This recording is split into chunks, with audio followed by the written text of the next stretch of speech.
The following is a presentation of the Belly Up Sports Media Network. Here's what's cooking on an all-new Sports Stove podcast. We got bracket talk. We got Major League Baseball preview and NFL offseason craziness. That's what's cooking on today's Sports Stove podcast. From Belly Up Sports and the Belly Up Podcast Network, you're listening to the Sports Stove podcast with your host, Vince Stover. Hey, good looking, what you got cooking? How's about cooking something up to me?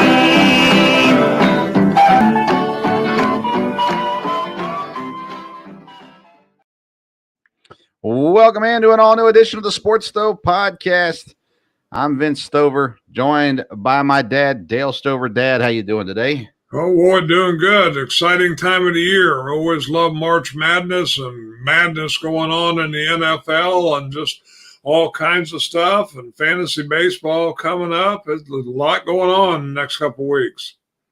Yeah, definitely. A whole lot of stuff going on. Of course, in the NFL with free agency opening, the Aaron Rodgers stuff. We'll talk about all of that, but we got to start. And we will, by the way, conclude our Major League Baseball preview tonight with our West Division breakdown. But we got to start off with the March Madness because games kick off tomorrow. If you're watching us live on YouTube or Facebook, tomorrow. If you're listening to us later, then maybe it's already tomorrow. But nonetheless, games getting started. We haven't had a chance to really talk a whole lot. We haven't talked at all on the air about how the games have broken down so far. So let's start with, I won't ask you for your winner, your prediction, or anything like that, but what did you like about the brackets? Well, again, I've said this is a real wide open year, and I think the brackets reflect that. I think, maybe one of them's a little stronger than some of the others. One may be a little weaker, but I think overall the teams are really divided up. I haven't looked too much, but I think the conferences are fairly well divided up. And I think when this gets started tomorrow, of course, we got the first four going on now, of course, right down the road from where I'm at here in Dayton, Ohio. And boy, they had great games last night. First game here tonight's not as close, but I think when it starts tomorrow, it's really going to be crazy, as far as the games and not being able really to predict the winners. And, to me, it looked like the brackets were divided up pretty well, and the seeding made pretty good sense to me for the most part. A couple of the number ones I questioned, but they already had those set before teams lost, so I guess that makes sense. Well, I mean, there wasn't a whole lot of other people jumping at the number one seeds. I mean, who's not a number one that should be? UCLA really could have been, and I think Arizona could have been, but we'll see. Arizona is one of my more popular. I've done 3 brackets so far. I'll fill out my paper one tonight. But Arizona's a team that I really like in this tournament. For sure. Do you have a projection on who you think the first number one will be that loses? Yes, I think it'll be Houston. Houston, really? Yeah, the way they lost in their conference, tournament, and I don't know if they'll rebound where they need to or not. Well, they've only lost 3 games all season. So you're saying that they could lose 2 within a week's time. I don't know. I guess you didn't say a week's time, but I don't know in that bracket who's going to beat them. Northern Kentucky's not going to beat them. Iowa or Auburn, in my opinion, is not going to beat them. Then you're looking at Miami, Drake, Indiana, Kent State. I don't see that one. Really, honestly, I think they have the easiest bracket. Houston does, in my opinion. I don't know. How do you see that one breaking down? Well, I think that's the deal. I think, there'll be a little bit a lag from the tournament. And then I think, they'll look at it and say, these are teams we can beat. I've always liked I've been from Big Ten area and I like the Big Ten. And while a lot of those teams weren't ranked high, the Big Ten is really good, and they beat each other up a lot. So I think the Big Ten teams could really be a factor here. I don't think they'll make it all the way to the Final Four necessarily, but I think you'll have some Big Ten teams win some games early. Well, okay. Maybe so. Maybe so. I don't know. I guess I don't sit there with you. I go Alabama as the first number 1 seed to lose.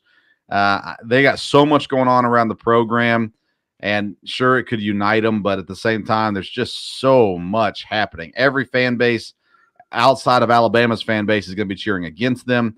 It seems like they're going to face off against some really good teams as well. So I got Alabama knocking out as the first, but I don't think it would happen until like the Elite Eight, maybe the Sweet 16. But I think it'd be the Elite Eight, maybe more so, because that's when they would face Arizona if they faced Arizona. I also like Purdue a lot in this tournament. I know that a lot of people view their side of the bracket as the toughest side, but I also think they're one of the more. I think we're one of the better teams in this tournament. Yes. So I like Purdue going a good distance as well. Kansas, man, I want Kansas to lose to Howard. It's not going to happen. And I don't think they're going to lose to Arkansas or Illinois either. Every time I get to it, I'm like, man, I want Kansas to lose. I'm not sure they're going to lose. So far, it's like, well, maybe they'd lose to UCLA. I don't know. I hate putting Kansas anywhere going any distance in this tournament, but it kind of sets up for them to do pretty well again this year too. Any thoughts on Kansas? Again, I think they're one that could get upset, not in the first game, but in the next couple games down the line. I'm not sure they're as solid. I know we talked a little bit this week, and you said they have some real strong wins. But again, coming out of the conference tournament, I'm not convinced that Kansas is a juggernaut. I definitely don't have them in the Final Four. See, the conference tournament's not what it used to be, Dad, and the teams just don't care anymore. It comes down to the fact where if they're going to make the tournament, winning the conference tournament isn't that big of a deal. So to me, however the conference tournament breaks down really doesn't matter. And I'd still rather my team lose in the conference tournament than lose in the NCAA tournament. So sometimes it's better to get that loss out of the way. They got handled by Texas, but again, I don't know. I don't see it as that big of a deal. They got beat by Kansas or by Texas twice this season, just in the last month, actually. I'm looking real quick. Go ahead. I think it's a matter of being ready to play in the tournament. And I think the statement you made, the conference championships aren't that big a deal. They just don't care. I don't believe you go one weekend and just not care. And then all of a sudden you're all fired up and focused and ready to go. Cause you got these other teams that are ready. They're ready to make a move. And that's why I think when you get upset or stuff in your conference tournament, it can be a little hard to rebound. Maybe it'll help them focus. I don't know. But I think both Houston and Kansas have got teams coming up in the second round that are going to be ready to play. Yeah, I mean, again, losing in their conference championship game didn't affect Kansas at all. They're still a 1 seed. They didn't have anything to lose in that game. They have everything to lose now because if you lose, you're done. And in the way that it's set up, the way that the mindsets are, it's just a different day and age than what it used to be. And it's just not the same. I mean, you saw a player, was it for Auburn, that's opting out of the tournament? He's not even playing in the NCAA tournament. He's getting ready for the NBA. We see that in football. We don't see that a whole lot in basketball. So that was intriguing as well. It's a whole different mindset these days than what it used to be. And it is what it is. Dad, let's get into some football talk. A lot of things going on. Quarterbacks making moves. Baker Mayfield going to Tampa to fight it out with Kyle Trask. Everybody was looking forward to that move. The Rodgers stuff, it is what it is. We've been saying it. I've been saying it for a long time now. The Jets make sense. It's where he's going. He wasn't going back to Green Bay. They just got to finalize the details on it. And we've heard all these rumors about Rodgers. At the end of the day, it's kind of what was expected, at least in my opinion. He's going to go to the Jets. What do the Packers get out of it? We don't know yet. I saw the question asked today. Where are the Jets in the AFC? And the guy who posted the question says they're the number 3 team. And I thought, well, wait a second. They might be the 3rd team in their division. Buffalo at 1, Miami and New York are right there at 2 and 3. And New England, honestly, isn't that far away. So I think they're probably a top 5 team in the AFC. I would put Buffalo, Kansas City, and Cincinnati above them. And I think I would put Miami above them too. So at the best, they're a top 5 team. But we don't even know what this team's going to look like yet, because we know what Rodgers, he's going to want certain guys. And I'm not sure those guys are going to be what's best for the team's success. But overall, general thoughts, Rodgers to the Jets. Again, I think that's good. We kind of saw that coming. I think it'll be a good spot for him. I don't think it'll make the Jets necessarily as dominant as some people think they will, but we'll see. We'll see how he approaches it, see how the team embraces him from there. I will be glad, hopefully in the next day or so, if this clears up, just so I'm anxious to see what the Packers get in this deal. Apparently the Packers are holding out to try to get a good deal, which they should, out of this. And it'll be glad when it's kind of all behind us. And of course, before long, then you have OTAs and everything, and we head toward the draft. So I think Rodgers going to the Jets is fine. I think the Packers will be okay. We'll see who the Jets end up with. And we'll just see how, they can rally the troops and how it goes there. I mean, it should help them be a better team, no doubt about that. But like you said, there's some strong teams in the AFC, and I don't know that moves them to the front of the pack from there. Yeah, it makes them a contender. I mean, it's obviously a massive bump over what they had last year at quarterback. Zach Wilson is now, he's really in a nice spot, just in the fact that he can, he can learn if he wants to. There's no rush on him now. He's got another year or two, to figure all that out. So I don't know. It's going to be interesting to see what, how much it improves, I guess, the Jets. And I'm not sure yet, right? We don't know what it's going to do for them. We got to see what their roster ends up like, and then go from there, I suppose, as well. A lot of movement with running backs, Dad. Ezekiel Elliott gets released from the Cowboys. David Montgomery moves in the division, goes to Detroit. Jamal Williams goes from Detroit to New Orleans. Miles Sanders goes from Philadelphia to Carolina. And this is just the early, there's the most activities early on.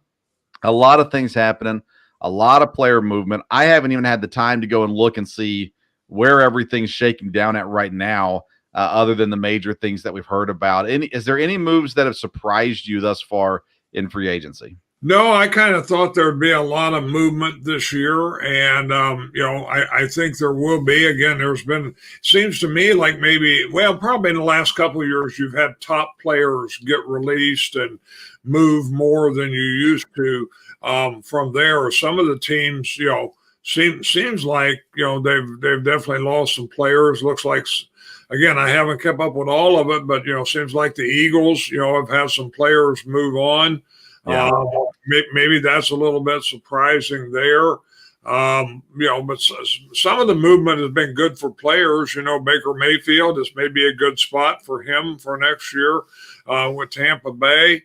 Carolina, I think, has made some good moves. I think we talked just briefly this week. Chicago's made some good moves. Different ones around. So we will see. I kind of thought there'd be some big names move this year, and probably in the next few days it'll kind of all settle a little bit. Yeah, I mean, it's interesting. You're right. Chicago has made some really good moves. Been impressed with what they've done so far. I think Buffalo's done some interesting things. Philadelphia's definitely lost some guys, but they also retained some guys too. The Rams, what are the Rams doing? There's a lot of interesting things. Jalen Ramsey He moves to Miami. Miami just gets, they keep stocking up. I still think Miami's a quarterback away, but that being said, an interesting team. I mean, and if Tua's healthy, then they probably win a whole bunch of games. If Tua stays healthy, that's a big, big if as well. Of course, the draft is not too far away. I think about 6 weeks away now. And a lot of things happen at the top of the draft board. The question now with the Bears moving down, the Panthers moving up, who will the Panthers take? Will Indianapolis kind of be shafted in all of this because they didn't get to move up? I'm leaning towards right now CJ Stroud being the number 1 pick for Carolina, and then Bryce Young going number 2 to Houston, which leaves Indianapolis with a choice. Do you wait till next year, or do you like one of these guys, Will Levis, Anthony Richardson, or do you wait till the second round and get a Hendon Hooker or somebody like that as well? So I'm curious to see what goes on at the top. A lot of talk still being made about maybe a team jumping Indianapolis and moving into number 3 to get the quarterback they want. But we don't know. A lot's going to happen, and we'll talk more about the draft in the time to come. We're talking about making great picks, Dad. You got to talk about picking Righteous Felon Jerky, our sponsors of today's program. If you want the purest jerky in the game, you got to go straight to the source. And Righteous Felon has done just that. They partnered with the best natural Black Angus beef producers in the land to lock up supply and guarantee the best tasting, best textured, and freshest beef jerky on the market. Visit righteousfelon.com. Use the promo code BELLYUP. You get 15% off your purchase. Again, that's righteousfelon.com.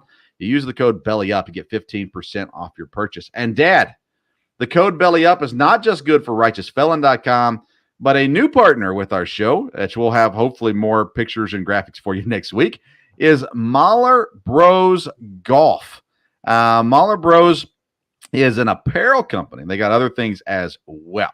Mahler Brothers wants everyone to look good on the golf course, just as we do, but it often comes at the expense of feeling good. So Mahler Bros Golf has polos that look good and feel good. With their lightweight and stretchy material that hugs your body, you will feel cool while looking just as cool. Their polos are guaranteed to make you look better, but it's up to you to golf better. On a hot summer day on the golf course, there's no polo that you would rather wear than Mahler Bros Golf signature polos. They have a large catalog of polos with designs for those who want loud designs, kind of like your daily look, the wild stuff. But they also have things for others who just like a subtle and sleek looking design. So they have fun t-shirts, hats, tumblers, and so much more to make your golfing experience better. Use the code BELLYUP at MahlerBros.com for 15% off your purchase. That's Mahler, MAHLER, Bros, BROS.com. Use the code BELLYUP for 15% off your purchase. And Dad will get you more info on that as well. Looking forward to partnering with Mahler Bros in the days and weeks and months to come as well. All right, Dad, let's get into baseball talk, unless you've got anything else football-wise we need to discuss. No, I like I said, a lot of football stuff coming up, but no, ready for baseball. So, all right, we are in the final division that we have yet to break down, and that is the West Division. We'll look at the AL West and then the NL West. And, Dad, we continue to give you top-notch coverage on the Sports Stove Fantasy Baseball Show every Sunday, live at 8 p.m. This Sunday is our draft for the Fantasy League, the Belly Up Fantasy League. And so, Dad, looking forward to that as well. Let's get into the Houston Astros. They lead the way in the AL West. They have now for several years. They've got the mainstays in Jose Altuve, Kyle Tucker, Alex Bregman. Youngster Jordan Alvarez is there. Jose Abreu comes over from the White Sox. Jeremy Pena at shortstop. Chas McCormick, Jake Myers, and Martin Maldonado at catcher. Although I expect to start seeing his numbers decline, maybe his playing time decline. Corey Lee stepping in at catcher as well. When it comes to the pitching staff, Dad, Framber Valdez is leading the way. Christian Javier, Luis Garcia, Jose Urquidy, and Hunter Brown, the projected guys in the rotation. Ryan Presley, a solid closer, and leads the way in the bullpen as well. They don't have major injuries right now. Michael Brantley He had shoulder surgery in August, and Lance McCullers, the pitcher, has a strained elbow that he's dealing with, but I think is planned to be ready for the season as well. Houston led the way in the West again last season with 106 wins. Had themselves quite the season for sure. How do you feel about this Houston team coming into the new year? Well, I think they'll continue to be a dominant team in the American League. They should be. They have, again, a lot of talent. Nothing has really changed there. Maybe a couple teams, I think Seattle will be better this year in the division, but I think Houston by far, will be the team to beat. And, they're one of those teams when you're looking at fantasy baseball that, one of those teams has a lot of players that, are good.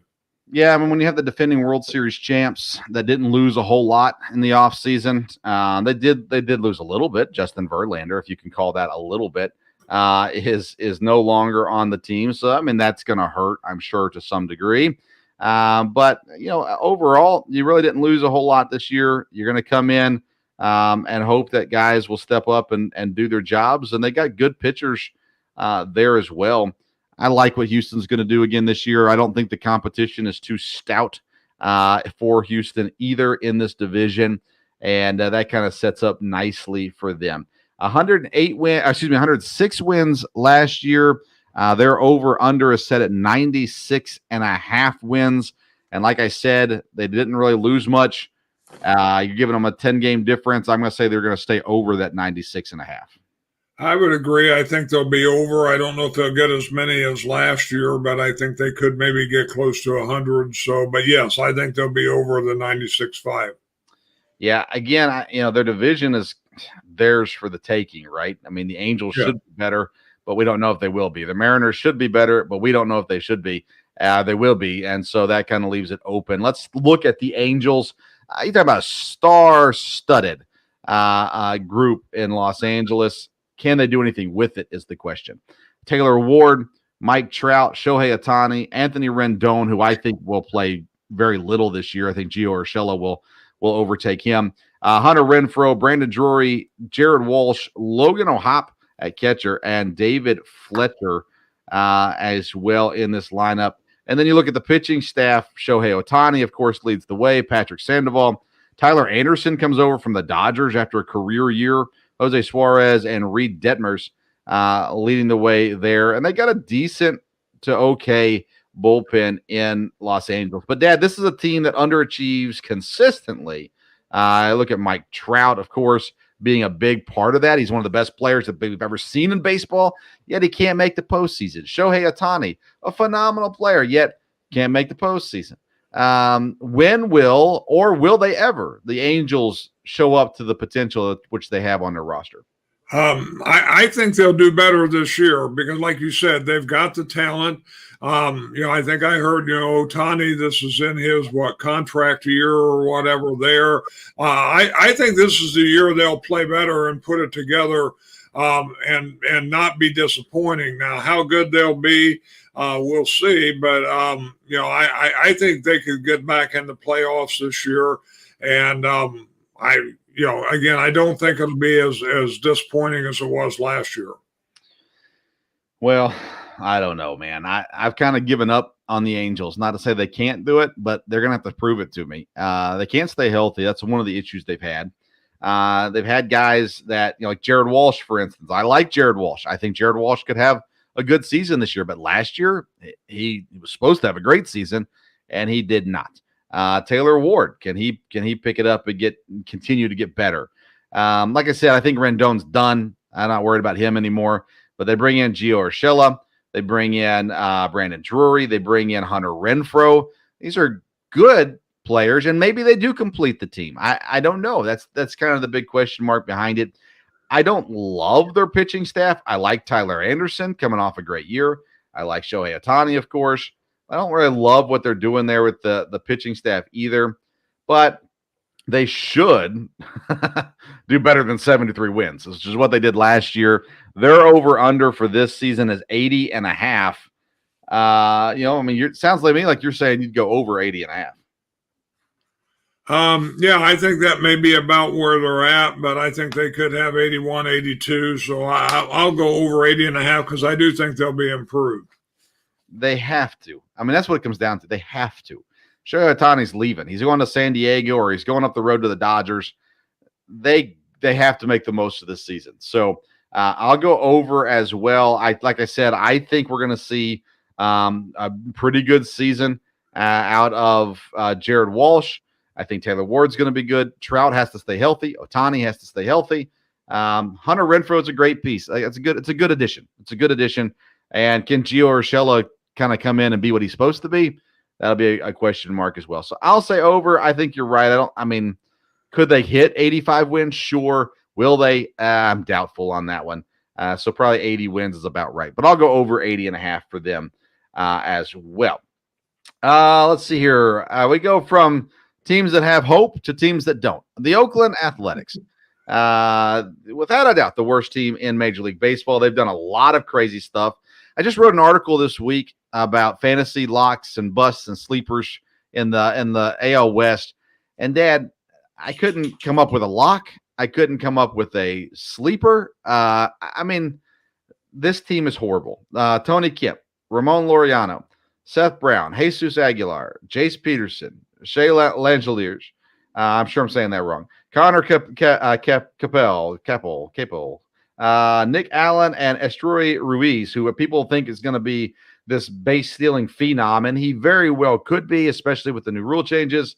But he's a prospect, came over from Milwaukee in the trade. Man, I don't know that. This team is they're just not good. Pitching staff, Paul Blackburn, Shintaro Fujinami from Japan, James Kapralian, Drew. I can't even say these guys' names. Rusinski, JP Sears. These guys are just no good, Dad. They have two Japanese pitchers, two guys that have pitched over in Japan. I should say it that way. They don't have much in their bullpen to write home about either. They have nobody in their batting lineup. I mean, this team is bad, bad, bad. How long until Oakland is respectable? Well, sounds like they may not even be the Oakland A's very long. So we will see. It could be the Las Vegas A's, but we will see how that goes. But yeah, they're definitely not headed in the right direction. Looks like it could really be a miserable year for them. I don't know that they have a lot of young prospects coming up or anything there. You know, you were talking about names that they added. I was waiting to hear Reggie Jackson and Sal Bando, and I didn't hear that, so I knew they were in trouble. But when you think of again in my time, you think way back of the Oakland A's as a power, and boy, they're in so much of a disarray right now. So definitely the low team in the division, and maybe one of the low teams in the major league. Yeah, the worst team according to the win totals in the major leagues. Last year, they were able to pull out 60 wins, but they traded everybody off the team. Their win total for this year is 59.5. Man, that's low, but I think they'll go under it. They're just no good. Over or under 59.5 for Oakland.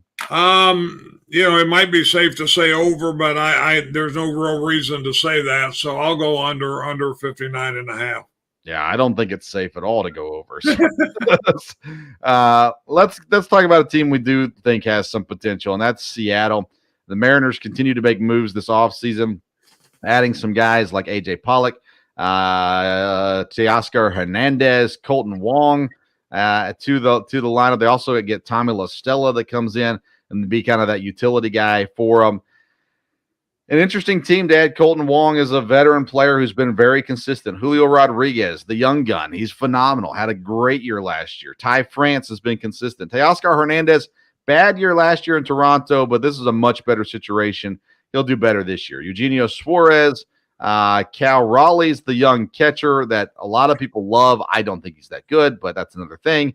Jared Kelenic, who's been unable to fulfill his potential to this point, but I think he might this year. A.J. Pollock and J.P. Crawford, the projected lineup. The pitchers, Louis Castillo comes over from Cincinnati.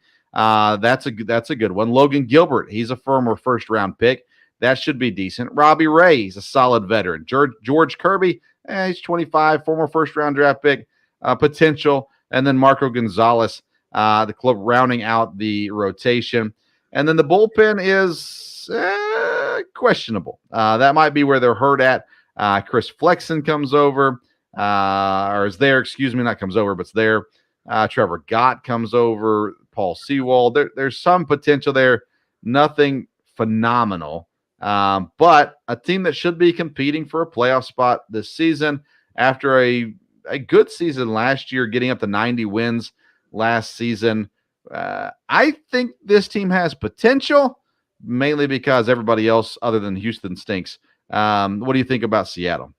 Well, I do think this team has potential. Like you said, they have some veterans, but they have some really good young players. Seems like their pitching staff is pretty good. You may be right. The bullpen could be a problem there, but I think they'll build off their momentum last year.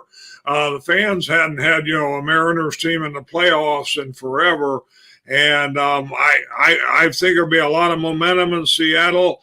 And barring, injuries, and of course there's always injuries in baseball, I think this team, should continue to be on the rise and do well. So I would be fine if they did, but Dad, I got to tell you, I like them better in fantasy than I like them in real life. I think Texas gets better. I think Los Angeles gets better, which means it's going to make it harder for Seattle. Plus, you got the new schedule where you're not playing just your division as much. You're going to play everybody. It's going to make things a little bit more difficult as well. They had 90 wins last season. Their win total's at 88.5. I'm going to go under because I think they dropped 3 or 4 games under what they had last season. I think they're going to be close to that, probably mid-80s is my guess. But for you, 88.5 on Seattle. Yeah, I'll go over on that because I do think they're going to be improved. Like you said, I think Los Angeles is going to be better. Probably Texas will be better. But, again, I think Seattle's going to be improved. I think they made some good moves, and I'll go over the 88.5. All right. Well, if everybody else is getting better, somebody has to get worse, and that's why I lean that way. And again, I don't think they're going to be bad. I just don't think they're going to get to 88 wins. The last team in the AL West is Texas, and Dad, this is an interesting team. They started to build it last year, bringing in Marcus Semien and Corey Seager. And they continue to add to it this year. Let's look at the offense first. Like I said, Semien and Seager are there. Nathaniel Lowe, who has had a very solid couple seasons now together. Adolis Garcia is an intriguing player. Jonah Heim, is at catcher. Robbie Grossman in the outfield. Josh Young is a very good young third baseman. I think he's going to have a breakout this season. Brad Miller and Bubba Thompson rounding out the projected lineup. Of course, they got Mitch Garver coming off the bench as well. Pitching rotation, it is led by Jacob deGrom. And the big question is, how many innings does Jacob deGrom have in him? If he has 140 to 160, it's going to be a really good thing for Texas. If he gets hurt and doesn't get to 100 innings, that's going to be a problem. They also have Martin Perez, John Gray, who I absolutely despise, Nathan Eovaldi, and Andrew Haney. So a decent 5, although I think John Gray, I don't know why anybody wants him on their team. And then an okay bullpen. They got some decent additions there, some good things going on there. And they'll have to come through in the clutch because I'm not sure how many starting innings they're going to get out of any of their starting pitchers. Like, they're going to have to use their bullpen a lot. So they're going to have to be really, really good. What do you think about the additions and what Texas is doing? What do you think they're going to look like this year? Well, again, I think Texas, is probably on the upswing a little bit, but I think a couple other teams, Seattle and the Angels, may, be a little ahead of them. So we'll see. Like I said, deGrom is probably the issue. If he would come back and have a crazy year, then that'd be very good for him. They do have some good players, so I think that'd be a very interesting team to keep an eye on. Yeah, I mean, for deGrom, that when he pitches, he's going to be good. The question is still, how much is he going to pitch? Because he has injury issues. He's not pitched more than 100 innings in the last 3 seasons. Last year, he pitched 64 innings. The year before that, 92. The year before that, 2020, was 68 innings. And that's a while since he's pitched over 100. That's a problem. It's a concern. But Texas was really to pay him, take that risk, and they're hoping it pays off for them. Having said that, his innings haven't been great, but everything else has been. His strikeout numbers are good. His ERA is very good. So an interesting situation for sure here. The question is, how many innings does he pitch? And me and Kevin talked about this on the fantasy show this week. And again, he's got to get to 160 to be super effective for Texas. If he gets to 140, it's probably a successful year. But what will he do? Any thoughts on John Gray? I don't know if you have an opinion on him. He was in Colorado for several years. Yeah, I mean, to me in fantasy, he's not a guy that you've been able, to depend on or been a key guy there. I know he's definitely not one of your favorites because I know how that reaction comes every time. But yeah, he's never been one that I've targeted and thought, oh, he's a guy that you got to get for sure. Yeah, bringing in Evaldi from Boston, I think it's a good move. I think Andrew Haney coming over from the Dodgers is a decent move too. Martin Perez can be good. So, how that shakes out will be interesting to see. Simeon started off so bad last year, picked things up as the year went on, ended up being really good, and I think he'll start off really good this year as well. And then Corey Seager, he's a solid player, and it'll be interesting to see how that one shakes out. Adolis Garcia is another interesting guy that you just don't know. He's got a ton of strikeouts, but he hits the ball. When he does hit the ball, he goes a long ways. And if he's on base, he can even get some stolen bases out of it as well. Dad, I see this year shaking down Houston, Seattle, Texas. No, I'll put the Angels above Texas, but barely. Then Athletics last. So I'll basically go the way it ended last year, just with more wins for the Angels and the Rangers than what they had last year. How do you see this division breaking down? What was the over-under on Texas? Did we do that? Sorry, Texas is 82.5. They had 68 wins last year. Oh, okay. Was you over or under on that? I didn't say, and I'll go under 82.5. Yeah, I'll go under on that too. Just wanted to make sure we had that down. So when I have a landslide on this over/under thing, we have them all down. So gotcha. That will be fine. That would be a 14-game improvement over last season. Again, I think they'll be better. They may even sniff 80 wins, but I don't think they're going to get 82.5 there. So again, I go Houston, Seattle, Angels, Texas, and Oakland. Yeah, I would agree with you on that. That's the way I had them. Houston, Seattle, the Angels just ahead of Texas, and then Oakland at the bottom for sure. All right, let's move to the National League, Dad, and let's start out in Arizona, a fun young team out in Arizona. And with that comes question marks because you never know if a young team is going to produce anything. Corbin Carroll, the stud young outfielder who just signed a massive deal. He former first-round pick in 2019. Ketel Marte, who's been there a while, but he's only 29 years old. Jake McCarthy, Christian Walker, Josh Rojas, Lourdes Gurriel comes over from Toronto. Alec Thomas, Carson Kelly, and Nick Ahmed, all there in the projected lineup for Arizona. Geraldo Perdomo might get a lot of playing time this year as well, which will be interesting to see how that one shakes out. And then the pitching staff, Zach Gallen, Merrill Kelly, Madison Bumgarner, Zach Davies, and Ryan Nelson. And they've got actually a pretty decent bullpen, too, of guys, a mixture of veterans and younger guys as well. I like this Arizona team, Dad. I at the very least, they're going to be entertaining. And if Zach Gallen can stay healthy, they got potential to be a really good team out in the West. Yes, I think it's kind of like you said, they have a lot of potential. You never know kind of if that's going to develop or not. But hopefully for Arizona that, the baseball team would do well. It's a great place out there. That's probably the one stadium I've been to the most of major league games, and great atmosphere out there usually. So, but yeah, we'll see. I think they could be improved. What are your thoughts on Zach Gallen at pitcher? Do you like him? Do you think he's washed? I mean, he's only 27. He's had injury issues though. Yeah, again, he's one that I've had in fantasy before, and he was kind of one of my major pitchers. And like I said, he had injury trouble, so it hasn't worked out good. We'll see. I think he definitely has potential to be an ace, and we'll see if he can stay healthy this year.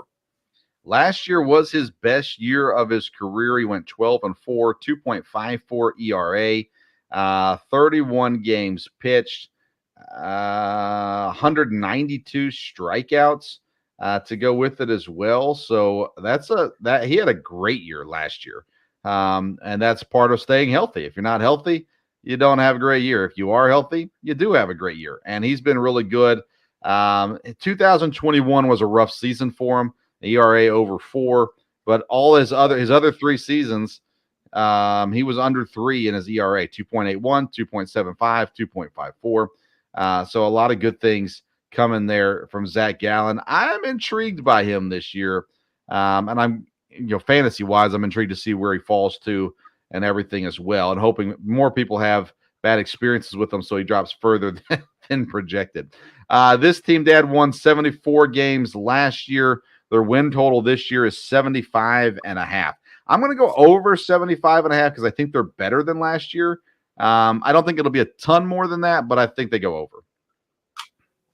Yeah, I'll go over 75.5, and I agree. I don't know if it'll be over 80, but it should be some improved. So, yes, over at 75.5. All right.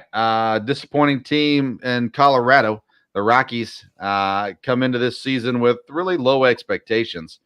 Jonathan Daza, Charlie Blackmon, Chris Bryant, CJ Crone, Ryan McMahon, Elihuris Montero, Mike Moustakas, Elias Diaz, and Ezekiel Tovar, the projected lineup. Yerman Marquez, Kyle Freeland, Jose Urena, Austin Gomber, and Connor Siebold, the projected rotation. And Daniel Bard, a really good closer, but he's 37 years old. He'll be 38 this season. They've got some other guys, though. Denilson Lamet, Brad Hand, guys that have had some experience. Brent Suter. They've got some decent guys in the bullpen. This is a team that my first thought is always, this team's bad. They're not going to be any good. But then you start looking around, you go, why isn't this team good? They should be better than they were last year. I don't know. Do you have any hope for Colorado? Well, yeah, you're right. One thing last year was with injuries. I'm interested to see this year how much of a difference Bryant can make, because that was supposed to really be the big key. And, of course, he was injured. So if he's healthy, was that somebody they can rally around and will really help, with the talent and other things there? Maybe Colorado will be a little better this year. He should be able to make a bigger difference if he's healthy, wouldn't you think? Well, there's two sides of the coin, right? The guy got paid. So what's his motivation? The other side is, he got paid because he's really good. So he should impact the team. Now, last year, he only played in 42 games. In 2020, he went through injuries and only played in 34 games. He came back the following season and played 144 games. So the hope is that, he'll be back. He'll play a lot of games. He'll stay healthy. But last year was so bad. Now, his batting average was actually over 300. But again, he was not around long enough to do much. Only 5 home runs, which when you play for Colorado, you should have a whole bunch of home runs because that park is easy to knock him out. But he again, health is everything, right? But if he can stay healthy, he's got a chance. Charlie Blackmon's going to be 37 this year. CJ Crone, he's 33, and I'm not a CJ Crone guy. Ryan McMahon, again, I don't feel like he's lived up to his expectations to this point. But they got an okay rotation, and you're at a disadvantage pitching in Colorado. You're better off on the road. But again, I love their bullpen, and I honestly didn't realize all these guys were in their bullpen. They added 4 guys to the bullpen this year. It's an interesting team, Dad, but they only won 68 games last year, and their win total this year is 67.5. So they're actually having dropping down from what they did this year. And again, not everybody in the division can be great. So how do you deal with Colorado at 67.5?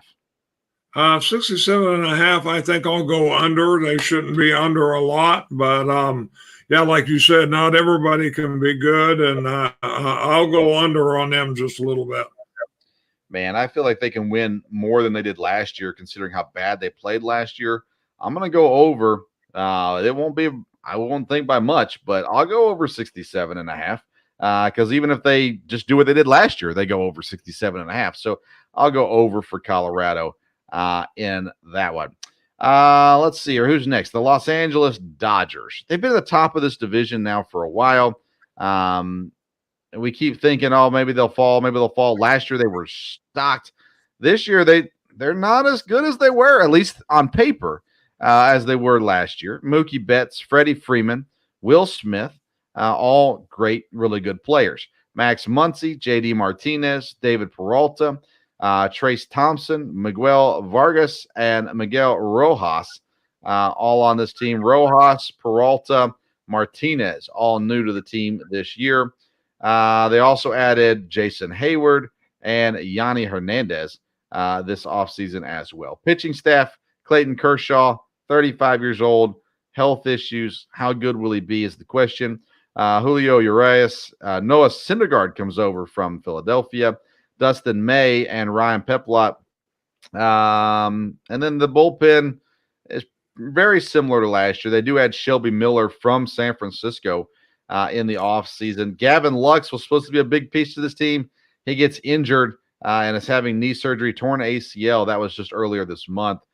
So he won't be there. Walker Buehler, obviously an important piece to this team, had Tommy John surgery back in August of last year. So I know perfect world, he's coming back at some point this season as well. But how good and healthy will he be is a big question mark. So when you look at this Dodgers team, again, they had some losses this year in free agency.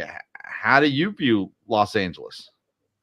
Well, again, they're going to be a good team, but I think they'll have to take a step back a little bit because I do think they've lost some talent there, and I don't think they're where they were last year. But again, they're going to be a very good team, not a team that you can ever take lightly.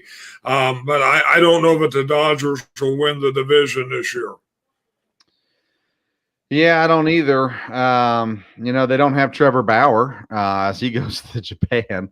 They also Cody Bellinger heads to Chicago. Tyler Anderson heads down the road to the other Los Angeles. Andrew Haney's gone. Trey Turner, that's a big loss as well. Yeah. Justin Turner, another guy they lost. So, I mean, they lost some important pieces to this team. And I don't know how they're going to be this year. It makes me scared, but they should be towards the top. The reality is they got to deal with San Diego, and I'm not sure that they're better than San Diego this year. Last year, they did win 111 games. This year, the win total is 96.5. How do you feel about that one? They'll definitely be down from last year, the 96.5. They should be right around there, but I'll go under on that just to see how it goes.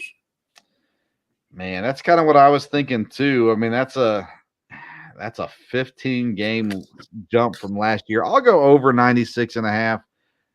Not confidently, but I'll go over 96.5 with the Dodgers because that's just a huge drop from last year. That brings us to San Diego. You talk about a loaded team. The Padres are that for sure. They bring in Xander Bogaerts. They bring in Nelson Cruz. That's not that big of a deal. They bring in Matt Carpenter as well. They've already got Juan Soto, Manny Machado, Jake Cronenworth, Ha-Sung Kim, Trent Grisham, and Austin Nola. And then they'll have returning from injury, or not injury, but suspension as well, be added Fernando Tatis as well. Then you got Yu Darvish, Blake Snell, Michael Wacha, Nick Martinez, and Seth Lugo as your projected rotation. Josh Hader leading the way in the bullpen. This team is good. Joe Musgrove, he has a fractured toe. Not sure when he's coming back, but it should be relatively soon. And then Fernando Tatis is eligible to return on April the 20th. And so that's coming up in a month or so. this team is loaded, Dad. Will they meet the expectation?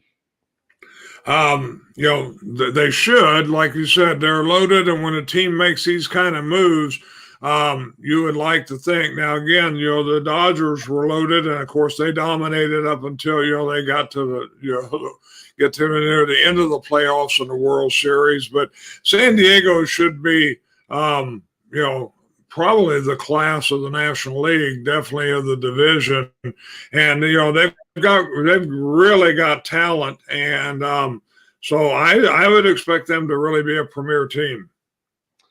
Yeah, I mean, the pieces they lost weren't massive. Mike Clevinger in the rotation, Sean Manaea as well, Jerkson Profar, who hasn't signed anywhere yet, is also out there. But yeah, I like this team, Dad. Last year they won 89 games. Their win total is 93.5.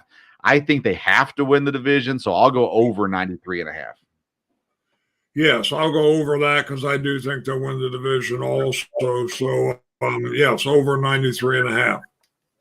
All right, then to your team, the San Francisco Giants. They lost Carlos Rodon, Evan Longoria, Brandon Belt. Then they brought in Jock Peterson or back Jock Peterson. This team, Dad, they don't scare a whole lot of people. Lamonte Wade Jr., Thairo Estrada, Jock Peterson, Michael Conforto is their big free agent signing after missing out on a free agent. Brandon Crawford, David Villar, Mike Yastrzemski, Joey Bart, and Blake Sabol. Joey Bart's yet to live up to the expectations. Maybe he does. Wilmer Flores is around as well. He'll get plenty of playing time. The rotation is okay. They lost pieces, but they've added Sean Manaea and Ross Stripling, and they bring back Logan Webb, Alex Cobb, and Alex Wood. So that's a decent rotation. Then the bullpen, led by Camilo Duvall, the closer. They have both Rodgers twins now, Taylor and Tyler. They had Tyler already. Taylor comes over ultimately from Milwaukee. And they're not bad. Honestly, this is a team that has a chance. Mitch Haniger also signed in the offseason, but he has a strained oblique currently. I believe he's scheduled to be fine for opening day. But this is a team that's, I don't know, Dad. They don't look horrible, but they also have very low expectations. How do you feel about your Giants? Well, like I said, being a Giants fan, I think they're a good team, and I think they're a real scrappy team. I noticed as I followed them last year at the end of the year, they have a lot of younger guys, and it seemed like the last month, maybe the last 2 months, every time I would look at the box score, it was someone different who was hitting the home run and who was winning the game.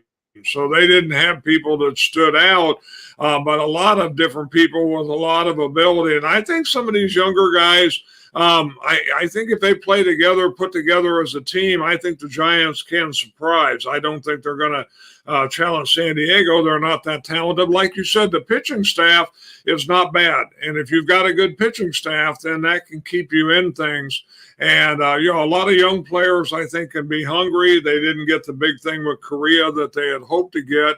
Conforto has really come on in spring training here, so we'll see if he keeps that up in a regular season. And I think there's things to be optimistic for with the Giants, so we'll see. Yeah, I mean, Conforto, he was injured in 2020, and then 2021 was okay. Did he not play last year? Was he injured last year, I guess? How do I not know the answer to that? I'm not sure what happened last year. Conforto did not play last season, so I'm guessing he was injured. I really should know that. I apologize for not knowing that. But anyways, this team, they won 81 games last year. Their win total this year is 80.5. Do you go over or under 80.5? I'll go over 80.5 because I do think they're going to be improved, and I think they'll have a shot at the playoffs. Yeah, I go over also, and that puts me at over for every team in the division, which is odd. But again, Colorado was below their win last year. Arizona was close to their win total last year. So I think everybody makes a small jump forward ultimately in this division. I got San Diego winning, followed by the Dodgers, the Giants, the Diamondbacks, and the Rockies. Your thoughts on how the division shakes down? Yeah, I would agree with that. I think San Diego should win, and then I think you got the Dodgers and the Giants. I don't know that the Giants can challenge them, but we'll see. Of course, that's a great rivalry, and in Arizona and in Colorado at the bottom. So I would agree with that. All righty, there you go. That's our Major League Baseball preview. We'll continue to talk baseball throughout the year. We're also coming up on draft talk for the NFL. Dad, did you catch any of the St. Louis game in the XFL this past week? I did not. They sold out all their tickets in St. Louis, and they didn't fill the stadium, but they sold out all that. They actually extended their ticket range, I think twice, and able to sell out all the tickets they made available. The crowd sounded phenomenal and looked like a fun time as well. So that's neat to see that kind of stuff happening for the XFL, for those players and everything there as well. But again, March Madness kicks up tomorrow. The NFL draft is going crazy right now, free agency and all that kind of stuff as well. So it's going to be interesting to see how it all shakes down when it's all said and done. Who do you think Carolina takes at number 1? I'm sorry, what was that? Who do you think Carolina takes at number 1? I would think they'll take the guy from Alabama, is who I think, but we'll see. It could be Stroud. We'll see on that. Yeah, I mean, the thing everybody points to is the fact that Frank Reich he's always coached 6'4" or taller, and that's a big drop to 5'10" for Bryce Young, and that just kind of seems to lean towards C.J. Stroud. C.J. Stroud's 6'3". He's not massive, but he's a lot bigger than than Bryce Young. Would he dare draft Will Levis or Anthony Richardson? I don't think you can take them at number 1. I don't think they will take them at number 1. So I'll go C.J. Stroud in that one. But we'll continue to discuss that as we get closer to the draft. I want to remind everybody, Sports Stove Fantasy Baseball Show, Sunday night, 8 o'clock live. You can also get it right here at the podcast as well. Then we also have a local hour this week talking with EKU head basketball coach A.W. Hamilton as they head to postseason play in the CBI tournament, and some good conversation with Coach Hamilton. And, of course, we'll be back next Wednesday to continue to talk the latest and greatest news. And by then, we should have more information on the Aaron Rodgers details and things like that. So we'll see how it all shakes out as well. Anything else you want to add, Dad? No, I would encourage people about the fantasy draft on Sunday. You guys made a good point on the show this week. This is kind of a week ahead of a lot of the other drafts, and somebody that hasn't been a lot in fantasy baseball or hasn't drafted, I think watching a live draft and seeing again how it goes. And I know you're going to have different coaches on and get, some draft strategy. And to me, it makes it a lot more fun when you have a strategy and you plan ahead. So I think people to tune in and watch some of the draft or maybe all of it could be real helpful to them in their draft. Yeah, I agree. I think it's good to hear why people draft the way they draft. And that's what we'll ask guys as they come on and we go through the rounds and bring on different people in the league. And that way they can tell us why they drafted that guy so high and those kinds of things. Because sometimes it's as simple as I like the guy, I want him on my team. And then other reasons, there's a strategic reason behind it too. So it'll be a lot of fun. We'll be live starting at 8 o'clock. Actually, we're going to come on the air probably about 5 minutes before 8, but the draft will start at 8 o'clock. And as we get going through it, we'll be bringing on guys for the rounds to talk through the draft and things. It's going to be a lot of fun. So hopefully you'll jump on and join us for that or listen later as well. I got my dog coming over here now. So, okay, that's all I got for today. Don't forget about righteousfelon.com. Use the code BELLYUP and MahlerBros.com. Same code BELLYUP. You can get 15% off your purchases at either of those places. And it will be a great time for you for sure. Thank you so much for tuning into today's Sports Stove podcast. Follow us on Twitter and Instagram at Sports Stove. Until next time, we'll see you around the Sports Stove.